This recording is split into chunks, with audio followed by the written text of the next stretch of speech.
So what other things you mentioned that there's a number of things that we could do to stop this situation arising. So one of them was to disclose the short interest. Another one would be to force hedge funds to cover their short positions in certain circumstances. Is there? Could you give a few more examples of things that could be done?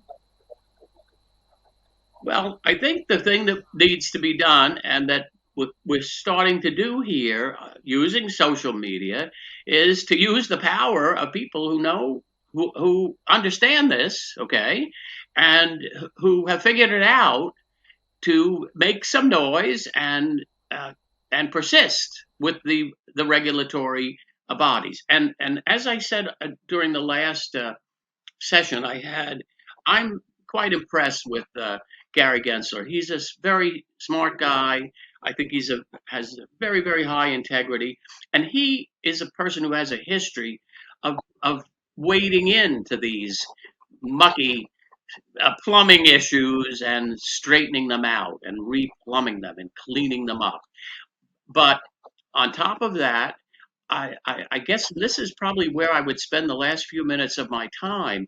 What's been happening on Reddit and in social media and in the marketplace has never been seen before. Okay.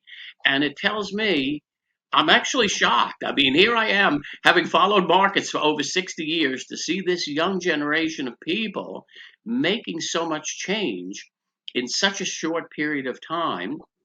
And I made my little list as to why this is, and and part of it is that you have a new generation of younger, better educated, pretty financially literate and numerate literate, the numbers literate people who can see what's going on. And then of course, so they get it, and they're fans of what they're doing. This is the other thing. If we looked at what's the common thing that happened with GameStop and AMC and Hertz, they're fans of the company. They want to see the company do well, and so they're banding together to say, "Hey, this isn't right. We're putting our money behind you."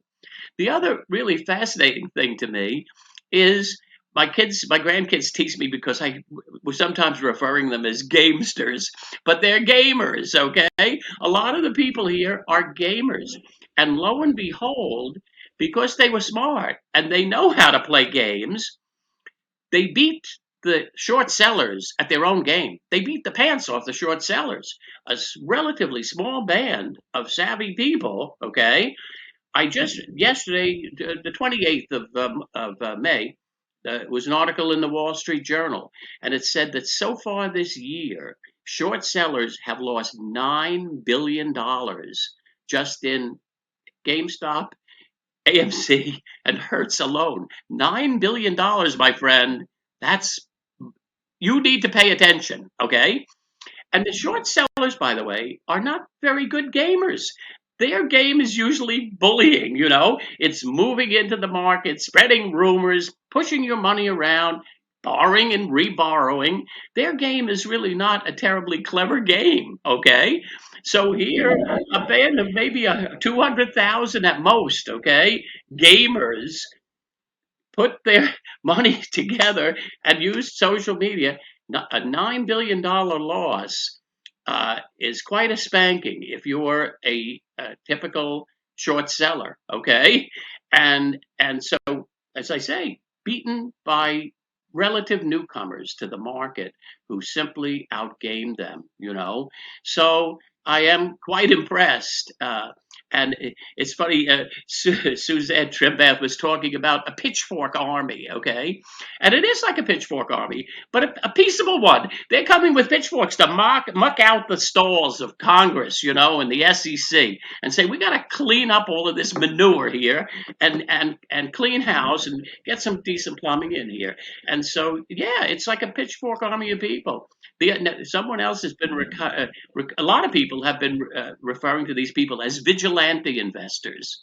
I like that too, because they're vigilant, they're paying attention, and they're not running away and hiding when, a couple of blowhard billionaires blow back at them. So in any event, I feel pretty optimistic that it's long past time for a change.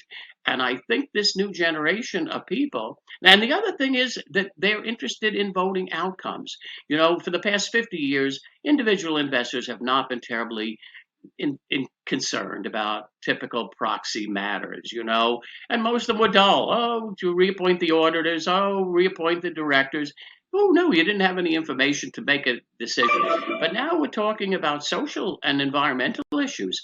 And so people are saying, hey, voting is important here. We have a climate crisis.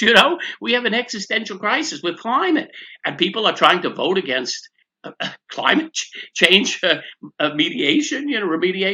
So it's different.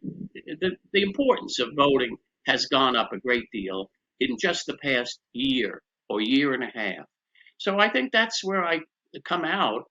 My hat's off to the gamesters or the gamers or the vigilante investors.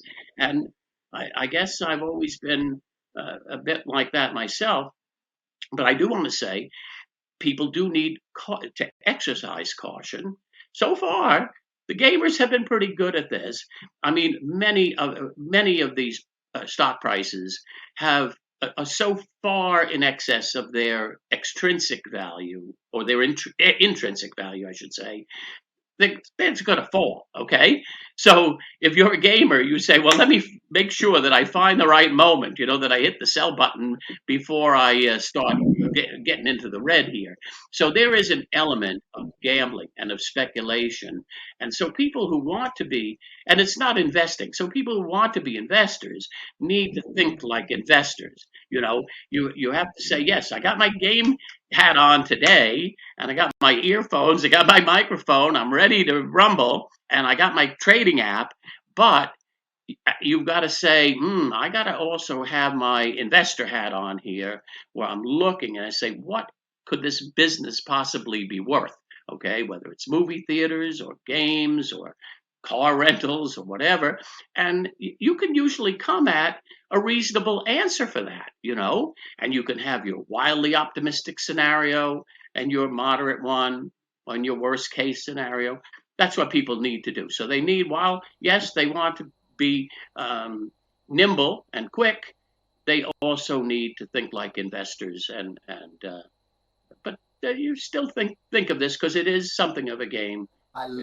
For sure. I love your analogy. So that's it. There, that it's a game and it's all gamers playing this game. That's beautifully put. I've been trying to find a way to put that in the book that I'm currently writing, so I'm 100% stealing that. But I quote you, so don't worry. Okay. And it's so beautifully positive. Like, I can't stop smiling when you're saying these things, because because I don't know. I spent a long time thinking not that much of my generation. I thought we were all lazy. We didn't really do much, but right. I don't know. The last 6 months have proven to me that we're capable of doing quite a lot when we actually care about something. It's amazing. It's amazing. And social media is really the key to this. I mean, how could you organize? Look at how many people you can organize in podcasts like this, and then there's chatting back and forth and debate. And so this would have been impossible before. The old annual meeting, you had to get in your horse and carriage and drive to Delaware, and nobody came. And so it's it's definitely a different day today, and I have to say I'm really in awe of what has been done in just the past 16, 18 months, and it's not going to go away. I think now the vigilante investors, they're not going to go away. So anyway, that's it. Yeah, I mean, someone said the other day on I think it was one of the Reddit threads I was reading, they said that the gamers always try to go for the high score. So, everyone be a little careful. Thanks so much for listening. If you enjoyed the show, please subscribe, follow me on Twitter, or sign up to our mailing list. Thanks a lot to our sponsor, ExpressVPN, the #1 most trusted VPN. Get lightning fast connectivity with servers in 160 locations across 94 countries. Keep your browsing privacy safe with ExpressVPN and get a 35% discount on 12 months of ExpressVPN when you follow the link in the description below. Don't forget my book is now out and available to order on Amazon and on bookshop.org. That's Brexit, the Establishment Civil War. And most importantly, thanks for listening. We'll see you next time.